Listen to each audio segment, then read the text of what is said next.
Hello दोस्तों, नमस्ते, आदाब, सत श्री अकाल। मैं आलोक स्वागत करता हूं आप सभी का ट्यूशन वाला फाउंडेशन में। ट्यूशन वाला फाउंडेशन लेकर आया है आप सभी क्लास 10 आईसीएसई स्टूडेंट्स के लिए अब हर एक सब्जेक्ट का कंटेंट एक आसान तरीके में, एक सिंपल वे में।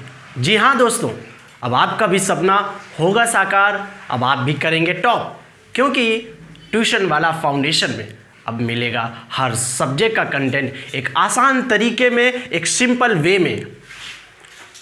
अब आप कहीं पर भी बोर्ड एग्ज़ाम में, स्कूल एग्ज़ाम में, क्लास में हर क्वेश्चन का दे पाएंगे जवाब एक सिंपल वे में, क्योंकि ट्यूशन वाला फाउंडेशन करेगा अब आपके हर प्रॉब्लम को दूर, हर डाउट्स को क्लियर, मिलेगा हर क्वेश्चन का जवाब। ट्यूशन वाला फाउंडेशन सिर्फ पढ़ाता ही नहीं बल्कि टॉपर भी बनाता है। हमारा एक ही उद्देश्य, आपकी सफलता की ओर एक कदम। मेरे भाई, आज का टॉपिक है रेशियो एंड प्रोपोर्शन। आज हम बात करने जा रहे हैं रेशियो और प्रोपोर्शन की। क्या होता है रेशियो, क्या होता है प्रोपोर्शन। आज हम इसके बेसिक के बारे में समझेंगे, इसकी डेफिनेशन समझेंगे, इसके प्रॉपर्टीज समझेंगे। रेशियो एंड प्रोपोर्शन आखिर क्यों हमारी मैथमेटिक्स में इस सब्जेक्ट को जोड़ा गया, इस टॉपिक को हमारे मैथमेटिक्स की बुक में आया, क्यों ये हमारी लाइफ में रेशियो एंड प्रोपोर्शन का क्या इंपॉर्टेंस है। आज हम सब इसके बारे में ढेर सारी बातें करेंगे, इसके फैक्ट्स को समझेंगे, इसकी प्रॉपर्टीज़ को समझेंगे। हाँ मेरे भाई, आप में से बहुत से लोगों को ये चैप्टर टफ लगता है और बहुत से लोगों को ये चैप्टर आसान लगता है। जी हाँ दोस्तों, ये चैप्टर आपके लिए आपके स्कूल एग्ज़ाम में, आपके बोर्ड एग्ज़ाम में, हर एक एग्ज़ाम में नंबर गेनिंग करने वाला चैप्टर है। ये इतना आसान चैप्टर है दोस्तों, आप सोच भी नहीं सकते। इसकी प्रॉपर्टीज़, इसके फैक्ट्स और इसके क्वेश्चंस बोर्ड एग्ज़ाम में बहुत आते हैं दोस्तों। ट्यूशन वाला फाउंडेशन इसीलिए इस चैप्टर को लेकर आया है कि अब आज से आप इस चैप्टर के का जो डर है, आपका जो भय है, वो दूर हो जाए। आज के बाद आप कहीं पर भी बोर्ड एग्ज़ाम में, स्कूल एग्ज़ाम में, क्लास में आपसे कोई भी इस चैप्टर से रिलेटेड कोई भी क्वेश्चन करता है, आप उसका आंसर बिना कॉपी और पेन लिए आप आसानी से दे पाएंगे। हाँ दोस्तों, क्योंकि आज आप इस चैप्टर के बादशाह बनने वाले हैं। आज इस चैप्टर में आपको महारत हासिल हो जाएगी, क्योंकि आज ये चैप्टर बिल्कुल आसान वे में, एक सिंपल वे में, एक आसान तरीके में आपको समझाने जा रहा हूं रेशियो एंड प्रोपोर्शन। दोस्तों, सपनों से कुछ नहीं होता, सपनों से कुछ नहीं होता, सफलता के लिए प्रयास करना पड़ता है, सफलता के लिए प्रयास करना पड़ता है दोस्तों। चैप्टर शुरू करने से पहले मैं आप सभी दोस्तों से यही कहना चाहूँगा कि अगर आप कॉपी और पेन लेकर नहीं बैठे हैं तो कॉपी और पेन लेकर बैठ जाइए, क्योंकि लिखना और पढ़ना दोनों अलग अलग बातें हैं दोस्तों। लिखना और पढ़ना दोनों अलग अलग बातें हैं। अब आप कहेंगे क्या अलग अलग बातें हैं? तो आप जैसे सपोज मानिए कि आप कोई एक कोटेशन पढ़ रहे हैं, ठीक है। मान लीजिए आप कोई एक कोटेशन पढ़ रहे हैं, एक अफ्रीकन प्रोवर्ब है, if you want to go fast, if you want to go fast walk alone.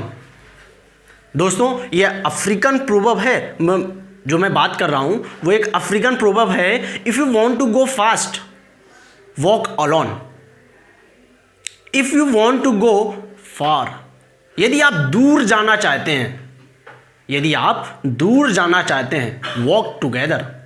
इस कोटेशन को आप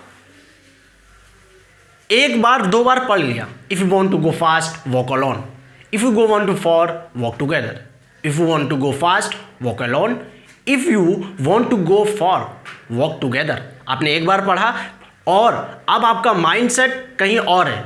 मान लीजिए आप पढ़ रहे हैं, इस कोटेशन को पढ़ा और आपने एक दो बार पढ़ा, उसके बाद आप कहीं और देखने लगे, उसके बाद आपका कंसंट्रेशन, माइंड का जो कंसंट्रेशन है वो कहीं और है, लेकिन आप कोटेशन बोल रहे हैं। If you want to go fast walk alone, if you want to go far walk together. इस कोटेशन को आपने बार बार रिपीट कर रहे हैं, लेकिन आपका माइंड कंसंट्रेशन कहीं और लगा हुआ है। और यदि आप उसी प्रोवर्ब को आप राइट कर रहे हैं, यदि आप उसी प्रोवर्ब को राइट कर रहे हैं तो आपको कंसंट्रेशन की आवश्यकता है। आप बिना कॉपी में देखे, बिना कंसंट्रेशन के आप लिख नहीं सकते। उसी कोटेशन को आप अभी बिना कंसंट्रेशन किए, कहीं और कंसंट्रेट था आपका माइंड का, माइंडसेट आपका कहीं और था, लेकिन आप उस कोटेशन को अपने मुंह से बार बार रिपीट कर रहे थे, लेकिन आप उन्हीं अपने हाथों से बिना कंसंट्रेट किए आप लिख नहीं सकते।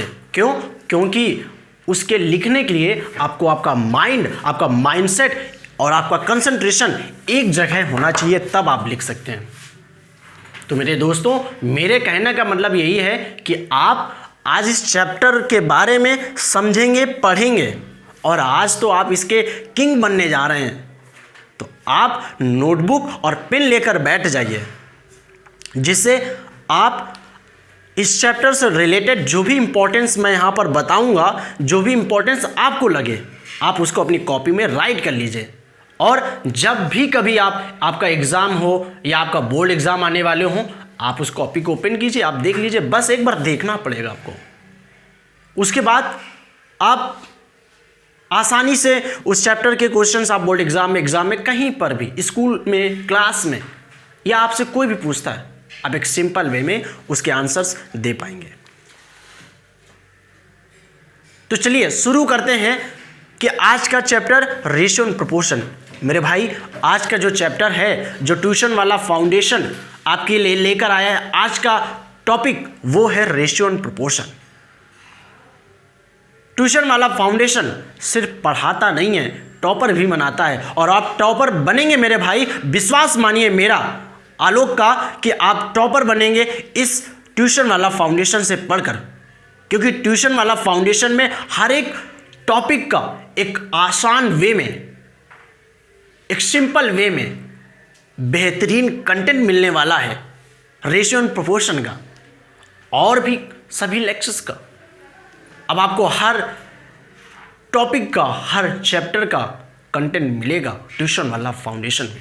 जी हाँ दोस्तों, चलिए शुरू करते हैं आज का जो हमारा चैप्टर है रेशियो एंड प्रोपोर्शन का। तो सबसे पहले समझते हैं रेशियो क्या है।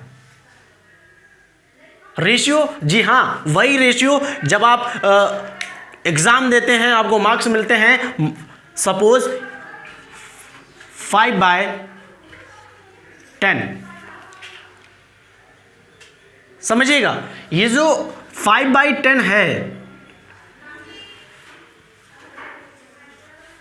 ये जो 5/10 है, ये आपके एग्ज़ाम का मार्क्स है। समझिएगा मेरी बात। तो दोस्तों, ये जो लिखा हुआ है ये एक फ्रैक्शन में है। ये जो 5/10 है ये एक फ्रैक्शन में है, और सिंपल फ्रैक्शन में दिया हुआ है। समझिएगा मेरी बात। ये जो लिखा है ये दोस्तों एक सिंपल फ्रैक्शन में लिखा हुआ है, ठीक है भाई। और यही आपका रेशियो भी है। रेशियो आप दो तरीके से लिख सकते हैं। पहला, आप न्यूमरेटर और डिनोमिनेटर को लिख सकते हैं। आप न्यूमरेटर और डिनोमिनेटर को लिख सकते हैं इस तरह। और आपके लिए जो इंपॉर्टेंट है वो एक है, दूसरा जो सिंबल है वो ये होता है दोस्तों। ये जो साइन आपको दिख रहा है, ये रेशियो का रिप्रेजेंटेशन सिंबल है दोस्तों। ये आपका रेशियो का रिप्रेजेंटेशन सिंबल है। दोस्तों चैप्टर तो शुरू हो गया है, लेकिन इससे पहले एक बात और कहना चाहूंगा कि ये जो चैप्टर है ना आपका रेशियो एंड प्रोपोर्शन, आपका साथ जल्दी छोड़ने वाला नहीं है। आप 10th लेवल पर हैं। आज मैं जो ये टॉपिक लेकर आया हूँ ये क्लास 10th लेवल का है। आप 11th में जाएंगे, 12th में जाएंगे और आप कंपटीशन में जाएंगे। कंपटीशन तक में आपका ये चैप्टर मिलता है रेशियो एंड प्रोपोर्शन का। मैथमेटिक्स में RS अग्रवाल में आप देखिए रेशियो एंड प्रोपोर्शन का बहुत इंपॉर्टेंस है। ऐसे ये इतना आसान और इतना जल्दी आपका पीछा छोड़ने वाला चैप्टर नहीं है। आपके साथ हमेशा आपके साथ कंधे से कंधा मिलाकर चलने वाला ये चैप्टर है रेशियो एंड प्रोपोर्शन का। रेशियो एंड प्रोपोर्शन ये आपके साथ कंधे से कंधा मिलाकर आपके कंपटीशन तक आपके साथ चलेगा। इसलिए आज आप इस चैप्टर को बहुत अच्छे से समझिएगा। एक सिंपल वे में बताने जा रहा हूं। तो ये जो आपने 5/10 लिखा ये एक सिंपल वे में है। इसके बाद न्यूमरेटर और डिनोमिनेटर को आपने लिखा, ठीक है भाई। अब मैं ये जो है ये आपका रिप्रेजेंटेशन ऑफ रेशियो है, लेकिन ये आपका रेशियो है। लेकिन इससे पहले डेफिनेशन समझेंगे। रेशियो है क्या? Ratio is a comparison of two or more quantities of the same kind. एक ही काइंड की होनी चाहिए, दो या दो से अधिक कोई भी क्वांटिटी हो सकती है, उसे हम क्या कहते हैं? रेशियो कहते हैं। क्या कहते हैं? रेशियो कहते हैं मेरे भाई। क्या कहते हैं? Ratio. Comparison of two or more quantities of the same kind. Comparison of two or more quantities of the same kind is called ratio. अभी मैं बात कर रहा हूं 5 और 10 की। 5 और 10 की। ये जो 5 और आपका 10 है ये आपका एक नंबर है, सेम काइंड का नंबर है। समझिएगा, दो क्वांटिटीज हैं मेरे भाई। ये आपका दो क्वांटिटीज हैं। ये आपका ये जो नंबर है ये आपकी दो क्वांटिटीज हैं।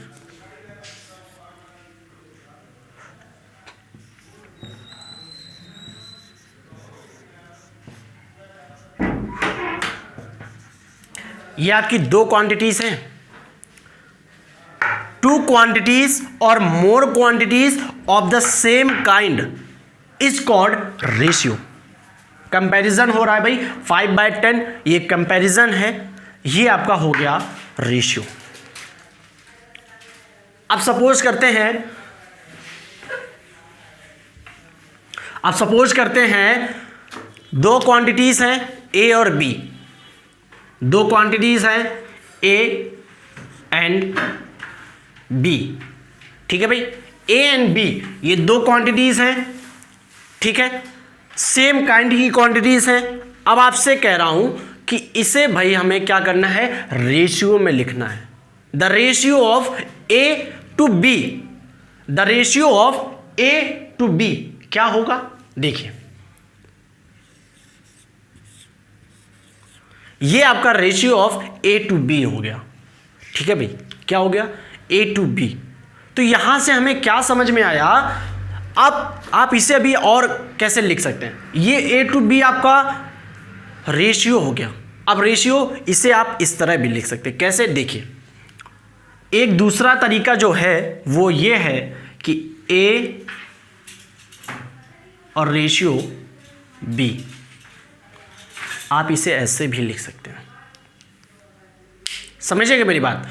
आप ए और बी आपको इस फॉर्म में फ्रैक्शन में लिख सकते हैं, इससे भी हम रेशियो कहते हैं। आप ए रेशियो बी आप इससे भी लिख सकते हैं, इससे भी हम रेशियो कहते हैं, ठीक है। अब क्या हुआ कि जब आपने ये दोनों सीख लिए तो इससे आपको क्या पता चला कि भाई जो रेशियो है उसे हम रिप्रेजेंट किससे करेंगे?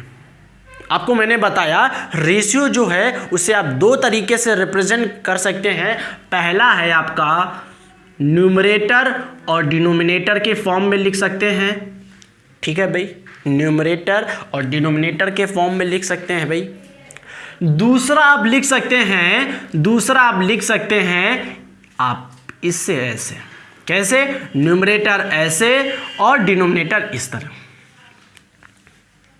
आप इसे इस तरह भी लिख सकते हैं मेरे भाई। आप रेशियो को इस तरह भी लिख सकते हैं। आप रेशियो को न्यूमरेटर और डिनोमिनेटर और बीच में ये रेशियो का जो सिंबल आया है ना, रिप्रेजेंटेशन ऑफ रेशियो, ये भी आप लिख सकते हैं। रेशियो आप दो तरीके से लिख सकते हैं। ठीक है मेरे भाई, ये हो गया रेशियो को, इंट्रोडक्शन ऑफ रेशियो समझ सकते हैं। अब हम बात करेंगे कुछ रेशियो के फैक्ट्स। जैसे रेशियो को, ये जो न्यूमरेटर और डिनोमिनेटर है, समझिएगा मेरी बात, ये जो न्यूमरेटर और डिनोमिनेटर है, इसमें आप सेम डिजिट से मल्टीप्लाई कर सकते हैं और सेम डिजिट से डिवाइड भी कर सकते हैं। हाँ दोस्तों, आप न्यूमरेटर और डिनोमिनेटर को सेम नंबर से मल्टीप्लाई कर सकते हैं और डिवाइड भी कर सकते हैं। अब आप कहेंगे कैसे? तो आइए देखते हैं कैसे। सपोज मैंने न्यूमरेटर और डिनोमिनेटर को एज्यूम कर लिया ए और बी। ठीक है भाई, मैंने न्यूमरेटर और डिनोमिनेटर को एज्यूम कर लिया ए और बी। ठीक है भाई, अब मैंने क्या कहा कि अब आपको न्यूमरेटर और डिनोमिनेटर इन दोनों में सेम नंबर का मल्टीप्लाई कर सकते हैं और डिवाइड भी कर सकते हैं। तो मैं सेम नंबर का पहले मल्टीप्लाई करता हूं। सपोज 2 का मल्टीप्लाई किया तो न्यूमरेटर और डिनोमिनेटर में 2 का मल्टीप्लाई कर दिया। ठीक है भाई, अब ये हो गया आपका मल्टीप्लाई का। ठीक है भाई, ये क्या आ गया? ये आ गया 2a अपॉन 2b। समझिएगा मेरी बात मेरे भाई, जब मल्टीप्लाई करते हैं तो ये जो मल्टीप्लाई किया है 2, इसको सॉल्व करेंगे तो 2a/2b आ जाएगा। ठीक है भाई, ये आपका 2a/2b आ गया। अब मैंने कहा आप सेम नंबर का मल्टीप्लाई कर सकते हैं और जब सेम नंबर ही होगा तब आप डिवाइड भी कर सकते हैं या आप सेम नंबर से डिवाइड कर सकते हैं। जैसे ये लिखा है 2a/2b। समझिएगा मेरी बात भाई कि जब आप ये लिखा है और इसे आप डिवाइड करेंगे, आप सेम नंबर से डिवाइड करेंगे। मेरे शब्दों पे जाइएगा, मैं क्या कह रहा हूँ, पॉइंट टू पॉइंट लेकर चलेंगे और वर्ड्स टू वर्ड्स लेकर चलेंगे। ठीक है भाई मेरे भाई, ये जो 2 लिखा है और इधर भी 2 है और आपको पता है 2 का टेबल में 2 आता है तो 2 से ये डिवाइड हो जाएगा। तो मेरे भाई क्या बचेगा? सेम नंबर से 2 1 जा 2, 2 1 जा 2, 1 1 बचा। अब जब 1 का मल्टीप्लाई किसी वैल्यू पे करते हैं तो वही आता है मेरे भाई। तो ये क्या आ जाएगा? ये आ जाएगा a/b। ठीक है मेरे भाई, क्या मैंने कहा कि जब आप सेम नंबर का मल्टीप्लाई करते हैं और अब जब उसे आप सेम नंबर से डिवाइड करते हैं तो जो आपकी पहले वैल्यू थी a/b, वही आपकी डिवाइड करने के बाद a/b आती है। अब आप देखिएगा मेरे भाई, ये जो लिखा था ये आपने मल्टीप्लाई करने के बाद आया था और आपको पता है कि जब फ्रैक्शन में 4/6 लिखा हो, मेरी बात समझिएगा मेरे भाई, जब 4/6 एक फ्रैक्शन दी गई हो और आपको इसे सॉल्व करके लिखना है या आपको डायरेक्ट इसका आंसर बताना है तो आपको पता है, आपने इसे फ्रैक्शन भी लोअर क्लासेस में चैप्टर है, क्लास 6 का चैप्टर है फ्रैक्शन, इसे आपको फ्रैक्शन में लिखना है तो आपको पता है सेम नंबर से हम डिवाइड कर सकते हैं। फ्रैक्शन का ये रूल होता है। तो आपने इसे 2 2 जा 4 और 2 3 जा 6, तो ये 2/3 आपका आंसर आ गया मेरे भाई। आया कि नहीं आया? 2/3।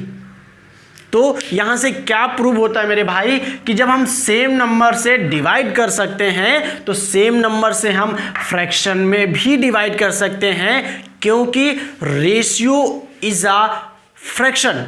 हम इस रेशियो की फ्रैक्शन में भी सेम नंबर से डिवाइड कर सकते हैं। ठीक है दोस्तों, जब आपने ये सॉल्व किया, मल्टीप्लाई किया और डिवाइड किया तो वही आ गया। अब इसे आप ऐसे भी लिख सकते हैं, a/b भी लिख सकते हैं, या आप a/b भी लिख सकते हैं मेरे भाई। इतना क्लियर है?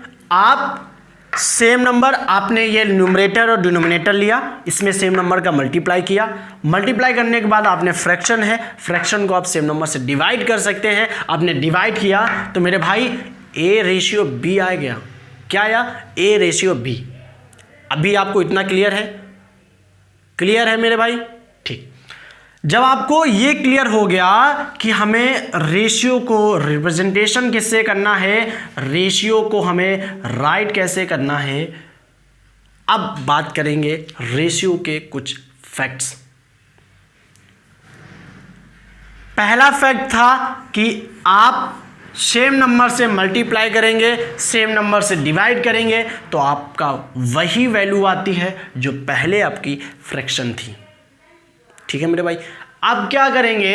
अब दूसरा जो फैक्ट आता है वो ये आता है कि जो हमें रेशियो में क्वांटिटीज लेनी है वो आपकी पॉजिटिव होनी चाहिए। जो रेशियो में क्वांटिटीज लेनी है वो आपकी कैसी होनी चाहिए? पॉजिटिव नंबर्स होने चाहिए।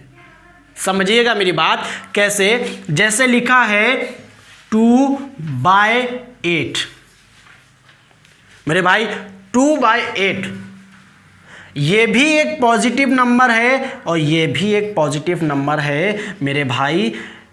2/8 अगर आपको पता है, आपको बचपन से बताया जाता है कि जिस वैल्यू के आगे कोई सिंबल नहीं होता वो उस वैल्यू के आगे पॉजिटिव सिंबल होता है, तो ये भी पॉजिटिव और ये भी पॉजिटिव मेरे भाई, ये दोनों पॉजिटिव हैं, इसलिए ये रेशियो पॉजिटिव नंबर्स पर है। इसलिए इसे कट करेंगे, 2 से जाएगा, 2 1 जा 2 और 2 4 जा 8, 2 1 जा 2 और 2 4 जा 8। क्या आया भाई? 1/4 आ गया मेरे भाई। क्या आया? 1/4 आ गया। बात समझिएगा मेरी कि 1/4 आया मेरे भाई। ठीक है। अब ये हो गया दूसरा फैक्ट रेशियो का। दूसरा फैक्ट आपने क्या सीखा? आपने दूसरा फैक्ट सीखा कि जो रेशियो है वो आपका नंबर्स कैसे होने चाहिए? पॉजिटिव नंबर्स होने चाहिए। ठीक है मेरे भाई, पॉजिटिव नंबर्स ये आपके आ गए। अब आपका तीसरा जो फैक्ट है, जो आपका तीसरा फैक्ट है, मोस्ट इंपॉर्टेंट है। क्या है? कि ratio is a number so it has no units. Ratio is a number so it has no units. कैसे? जैसे इसे हम पहले रफ कर देते हैं मेरे भाई, क्योंकि ये बहुत ज़्यादा हो गया है, इस वजह से इसको रफ करेंगे। उसके बाद देखते हैं कि रेशियो यूनिटलेस क्यों है, रेशियो की कोई यूनिट क्यों नहीं होती। मेरे भाई रेशियो मैंने क्या कहा? Is a number. जैसे 2/4। ठीक है मेरे भाई। अब आपने क्या किया कि जो ये 2 है मेरे भाई, जब आप क्वांटिटीज लेंगे, जब आप क्वांटिटीज लेंगे दोस्तों, जब आप क्वांटिटीज लेते हैं, मैंने कहा कि comparison of 2 or more quantities is called a ratio of same kind. तो मान लीजिए ये 2 kg किसी का वेट है, 2 kg वेट है और एक 4 kg किसी का वेट है। मान लीजिए एक 2 kg वेट है और एक किसी का 4 kg वेट है। ये वेट ए का है और ये वेट बी का है। ठीक है भाई, अच्छे से समझते हुए चलेंगे कि ये वेट ए का है और ये वेट बी का है। ए कितने किलो का है? 2 किलो का है और बी जो है वो कितने किलो का है, 4 किलो का है। हंसने वाली बात नहीं, हो सकता है ए का वेट कम हो और वो 4 किलो का है। अभी इनकी चाइल्डहुड की बात कर रहे हैं, बचपन की बात। बचपन में सभी लोग वेट के कम होते हैं क्योंकि अभी इनका बॉर्न हुआ है, ये लोगों ने जन्म लिया है। अब जन्म लेने पर कोई कोई बच्चा हो जाता है 2 किलो का होता है, लेकिन ये 1-2 साल का हो गया तभी 4 किलो का है। एकदम से 4 किलो का वेट किसी भी बेबी का बॉर्न होने के बाद नहीं होता है, ठीक है। वो फनी था। देखते हैं कि जो ये ए है और ये जो बी है, ये ए का वेट जो है वो 2 kg है और बी का जो वेट है वो 4 kg है। अब क्या करेंगे दोस्तों, अब हमें क्या करना है कि हमें ए रेशियो बी बताना है। ए रेशियो बी बताना है। आपका स्कूल में आ गया कि ए का वेट 2 kg है, बी का वेट 4 kg है। आपको क्या बताना है, आपको बताना है कि ए रेशियो बी क्या होगा। तो आपको पता है कि ए रेशियो बी कंपैरिजन करते हैं, ए का वेट 2 kg है, 2 kg है और बी का वेट 4 kg है। आपको पता है सेम नंबर का जो भी वैल्यू होती है उसे हम डिवाइड कर देते हैं। तो भैया ये भी तो यूनिट जो है, ये जो केजी ये जो केजी है ये यूनिट है किसकी, ए की, यूनिट ऑफ ए, ठीक है, यूनिट ऑफ ए। केजी जो है वो यूनिट ऑफ ए है। अब वही केजी यूनिट ऑफ बी भी है, बी की भी यूनिट कितनी है, केजी है, और ए की यूनिट क्या है, केजी है। जब दोनों में सेम है तो भाई हम केजी और केजी को डिवाइड तो कर सकते हैं कि नहीं, बताओ मेरे दोस्तों, मेरे भाई बताइए, अभी बताइए, कमेंट करके बताइए कि ये केजी और केजी क्या डिवाइड नहीं कर सकते हैं। ये तो आपने बचपन में सीखा है, आज आप 10th लेवल का रेशियो सीख रहे हैं, क्लास 10th लेवल का। किस लेवल का, 10th लेवल का। ये तो आपको पता होगा कि सेम यूनिट से भैया डिवाइड होता है। जो डिवाइड होता है तो भाई क्या करेंगे, अब इसे भी तो डिवाइड करेंगे, 2 1 जा 2, 2 2 जा 4 करेंगे डिवाइड। तो भाई क्या करना है, इसका आंसर क्या आ गया, 1/2, 1/2 आ गया। इसे क्या करना है, रेशियो में लिखना है, 1:2, ठीक है। आया समझ में। तो क्या समझ में आया कि भैया जो रेशियो है उसकी कोई यूनिट नहीं होती है, यूनिट लेस हो जाती है। जो रेशियो है, ratio is a number, so it has no units. What, it has no units, ठीक है भाई मेरे भाई। जब कोई यूनिट्स नहीं है तो अब हम क्या करेंगे, बट लेकिन जो क्वांटिटीज हैं उसकी यूनिट्स होती, ये याद रखना, quantities have units but ratio have no units. Okay, इतना क्लियर है।